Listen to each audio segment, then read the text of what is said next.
All right, today in the Ready Room, we're going to do putty, and there is nothing silly about it, folks.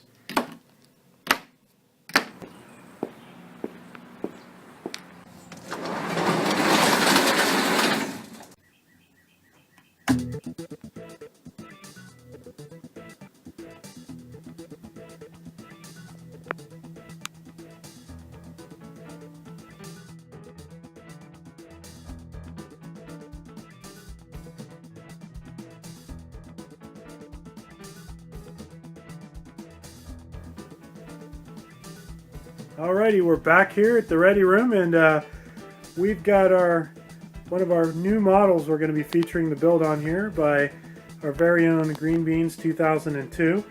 And Green Beans has done some good camera work for us, but today Green Beans is going to go through and give us a quick out-of-box review. I know this kit's been seen a lot, but this is the Refit Enterprise, the 1701 1/1000 scale, so we're excited to get this sucker built. It's in scale with the Enterprise B. So Green Beans, why don't we get that sucker opened up and see what's going on here.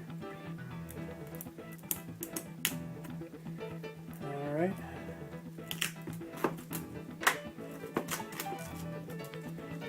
See what's in the box.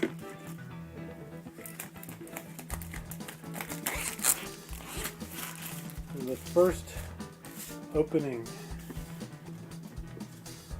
All right, go ahead and the lid lifts right off. There you go. That's okay.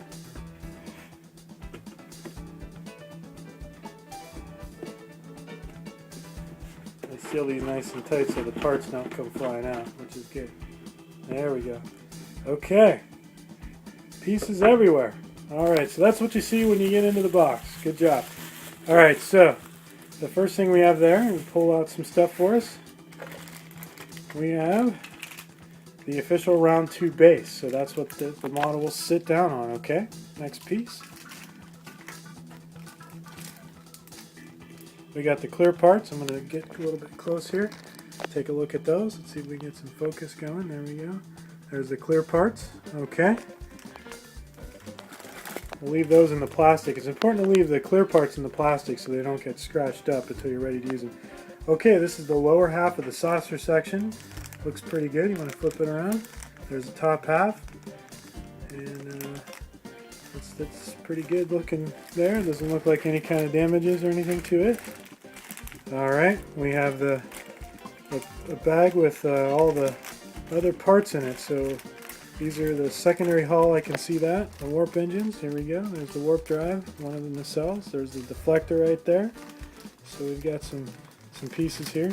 These look like, that looks like the bridge dome. We'll zoom in on that. And there's the sensor pod for the bottom of the thing, and that's the shuttle bay door. Okay, looks pretty good, okay. Here's the instructions. So we'll set those out and take a look at those in a little bit. Alright, and this is the official decals. You can't really see them right now. We'll be opening these up and looking at these eventually, but this comes with a full set of Aztec decals. So, and then we got the official round 2 literature that you get in the box, Polar Lights round 2 stuff. Okay, alright, so our first step will be to begin to take a look at the instructions on step 1 here in a minute and see what we got to do. We're going to have to wash these parts. That's very important to get all of the mold release off of it and go from there. So we'll be back. Okay, here we are back, and we're going to open up some parts here. See if that will open for you, Green Beans. That's good enough. Very good. Just pull it all the way. That's good. Okay. Alright, so according to these instructions, I'm going to move the instructions real quick. In case you've never seen this before or new to the hobby, let me show you how it works. See, it shows you on the instructions where it's step 1, we're doing the saucer section, and it gives us a part number, okay? And it gives us some basic directions, which I'm not going to get into here necessarily, and it shows us how to find this part and put it on this part and that kind of thing. So what Green Beans has here, you can hold this up. Bring it into the camera view here for us. Okay, I don't know if you can see it or not. It's a little bit blurry because of the focus, but part number 3 is, it says it has a 3 right there, okay? And if we go over to the instructions, there's part number 3, okay? So for those of you new to the hobby, like Green Beans here, that's what he knows. So we're gonna take, see that come right off, so that's really good. We're gonna talk about removing from the sprue here shortly. And part 1 and 2 are these pieces here, so we're gonna put that together, okay? Now again, we're gonna pull these parts off the sprue and then we're gonna wash them, okay? Alrighty, we'll be back shortly. Okay, what I want to talk about here real quick is this is one of the parts. I think this is part number 3. I'm sorry, part number 4. It goes on the bottom of the saucer section, on the top of the saucer. Actually, it's interesting. We actually found an error. This is the bridge dome, and it says part number 4 on the part, but it's not the same part as the instructions. So good thing we know our Enterprises, or else we'd be in trouble right now. Anyway, here's a little tab on the back. I don't know if you can see that or not. It's right there, and there's a little piece sticking out. Now, what Green Beans did was he was able to just take it right off the sprue, which is nice. It means it wasn't attached too strong. Usually, you want to use some kind of cutting instrument like this. Works. It's real small, tiny little pliers, your hobby knife or something like that to get them off. What we're going to do here, though, is when it came off, it left this little tab. So what I'm going to try to do is just cut real close to it. I don't know if you can see this in the camera or not. I just go right up there and I just kind of trim off the excess, just a little wee bit. Okay, now see how there's like a even smaller tab. Now we'll use just a little bit of sandpaper or maybe a little bit of the hobby knife or something just to fine tune that down and get rid of that little extra tab there.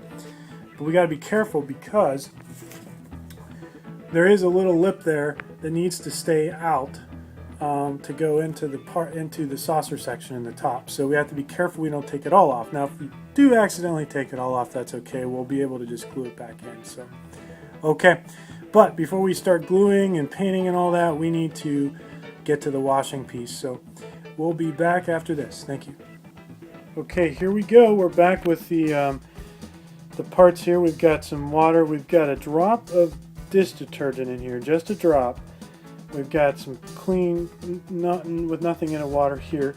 And so basically what we're going to do is we're going to take the saucer section like we would a plate or dishes, and we're going to put it in there just like Green Beans is doing here. And we're going to get it kind of wet up a little bit. And then we're washing the parts because of the mold release on there. So this is the easiest way for us to do it because we don't exactly have a sink area that we can actually wash it. So he's sort of wiping it down a little bit and giving it a good wipe down. Okay, and then he's going to dip it in here to kind of rinse it a little bit in case there's any soap residue on there. And again, it's just kind of like washing a plate. So he's washing a saucer. How about that, huh?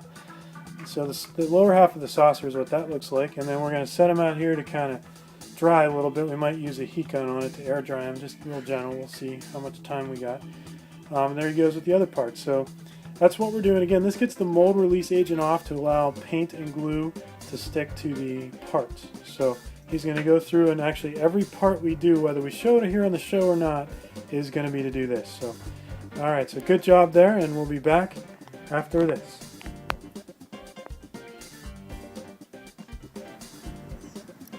Okay, what we're doing here now is Green Beans is going to be taking a second painting this, but I just wanted to show we took a couple of the skewers and we taped the parts to them here outside. We're still using spray cans right now. We're hoping to eventually get a airbrush. We got the compressor for it. We just have to get the airbrush here at some point.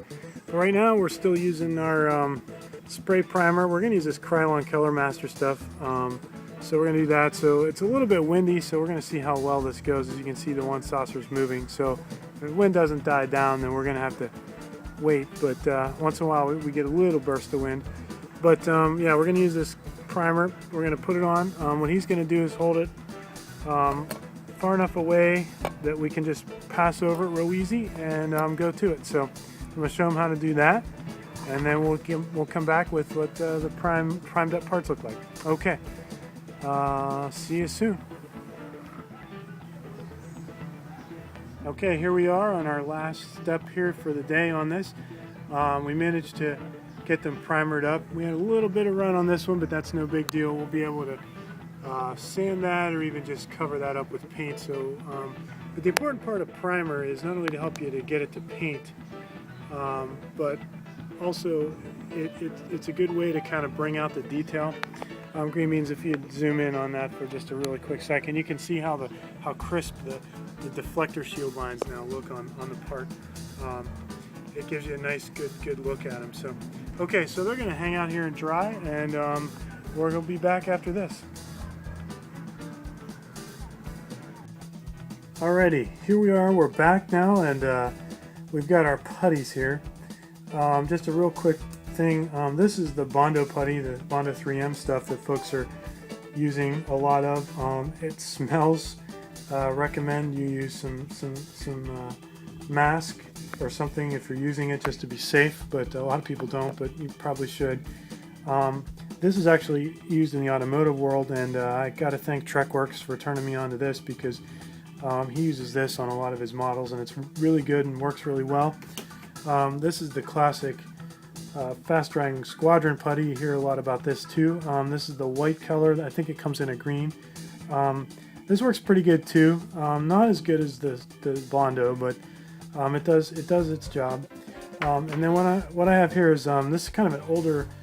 It's a contour putty from Testors, and I don't like it as much, but I kind of want to use it up. It's kind of old, and I talked before about this model, that the K7, and it's not something I'm looking to make a huge deal of. So basically what I'm going to do is use this applicator. Now this looks like something scary from the dentist, but it's actually a handy little tool to use to get putty in, and I've used it a few times. A lot of people just use their finger.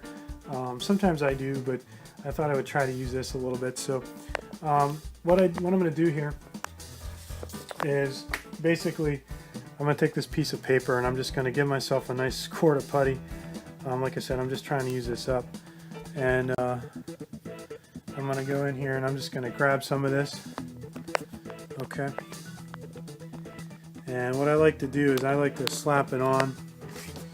I'm not so much worried about how I do it. But you just use this applicator and sort of run it along.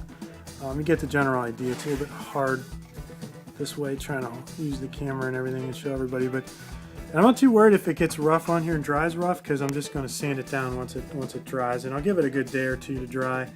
You know, as you see, we're working on a couple different models, so I just kind of go along here and just give it a nice little smooth go at it. So there's some rough spots there I'm going to have to sand. I can feel it, but we're just going to go along. We're going to use that. I'll use the other end to maybe jam some of it in here, that kind of thing. So that's what we're going to do. We're going to be working on that the rest of the time at the Ready Room. So thanks for joining us, and we'll have to catch you next time. Hope you enjoyed the Ready Room, and special thanks to all the viewers and subscribers. So it's going to be another great year. We're looking forward to modeling. All right, folks, have a good one. God bless.